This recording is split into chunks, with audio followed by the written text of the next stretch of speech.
अगर यीशु यहूदी थे तो ईसाई यहूदी क्यों नहीं है?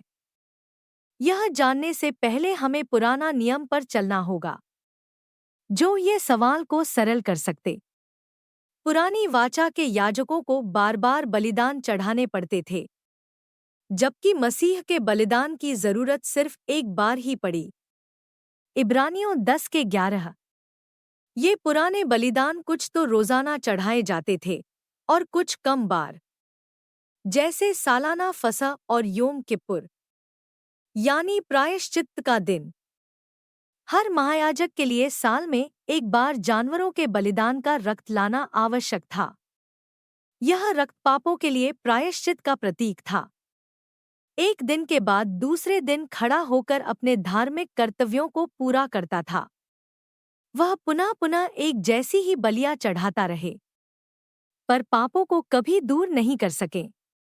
अर्थात वे वहीं पर नाश हो जाता था, अपने पापों से, यानी प्राण त्याग देता था। हालांकि यह आज के युग के लिए एक प्रतीक है, जो यह दर्शाता है कि वे भिन्नते और बलिदान जिन्हें अर्पित किया जा रहा है, उपासना करने वाले की चेतना को शुद्ध नहीं कर सकती। ये तो बस खाने पीने और अनेक पर्व विशेष स्थानों के बाहरी नियम हैं, और नई व्यवस्था के समय तक के लिए ही ये लागू होते हैं।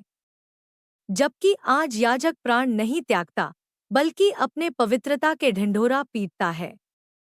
इब्रानियों के लेखक का तर्क है कि यीशु ने प्रायश्चित्त के दिन के बलिदानों को पूरा किया। मसीह का बलिदान सभी पिछले बलिदान से बेहतर था।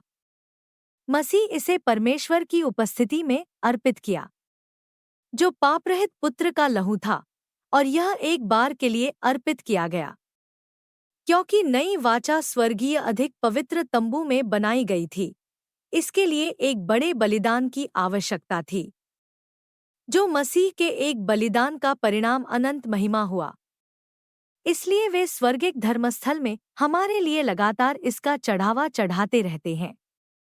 अर्थात यहूदी धर्म के नियम मूसा को इस्राएल के बच्चों के लिए माउंट सिनाई में एक बहुत ही पवित्र और विशेष वाचा में दिए गए थे, और हमारे लिए निर्गमन की पुस्तक में दर्ज किए गए हैं।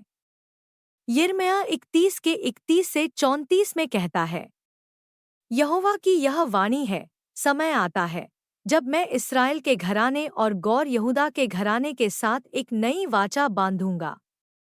यह उस वाचा के समान नहीं होगी जो मैंने उनके पूर्वजों के साथ बांधी थी, जब मैंने उन्हें मिस्र से बाहर निकालने के लिए हाथ पकड़ लिया था, पर उन्होंने मेरी वाचा को तोड़ दिया। यह वही वाचा है जो मैं उस समय के बाद इस्राएल के घराने से और अन्य जाति के लोगों से बांधूं। उसे उनके हृदय पर लिखूंगा। मैं उनका परमेश्वर ठहरूंगा और वे मेरे लोग ठहरेंगे। फिर कोई अपने पड़ोसी या भाई से यह न कहेगा कि यहोवा को जानो, क्योंकि वे सब मुझे जानेंगे, छोटे से लेकर बड़े तक। यहोवा की यह वाणी है, क्योंकि मैं उनकी दुष्टता को क्षमा करूंगा और उनके पापों को फिर कभी स्मरण न करूंगा। अर्थात जो शुद्धता हम प्रभु यीशु मसीह के बलिदान से प्राप्ति किए हैं। आज ईसाई यहूदी धर्म का पालन नहीं करते, क्योंकि मूसा की वाचा यीशु मसीह में पूरी हो चुकी है। यीशु ने कहा, यह न समझो कि मैं व्यवस्था या भविष्यद्वक्ताओं को मिटाने आया हूँ। मैं उन्हें मिटाने नहीं बल्कि पूरा करने आया हूँ। मत्ती 5 के 17। और इब्रानियों के लेखक ने लिखा, इस वाचा को नई कहकर उसने पहली वाचा को अप्रचलित कर दिया है, और जो अप्रचलित और पुरानी हो चुकी है वह जल्द ही मिट जाएगी। इब्रानियों 8 के 13। मसीहियों के रूप में हमें अब पुरानी वाचा का पालन करने की आवश्यकता नहीं है, क्योंकि उस पुरानी वाचा को बदल दिया गया है। अब हमारे पास एक बेहतर वाचा है, एक बेहतर बलिदान के साथ, एक बेहतर महायाजक द्वारा प्रशासित। यही कारण है कि यीशु ने अपनी याजकीय उपाधि को स्थायी रूप से धारण करते हैं। इब्रानियों 7 के 23 से 25। यहाँ तक कि अब भी वे हमारे लिए मध्यस्थता करते हैं। इब्रानियों 9 के 23 से 24। तो यीशु स्वर्ग के महायाजक हैं और वे हमेशा हमारे लिए मध्यस्थता करने के लिए जीवित रहते हैं।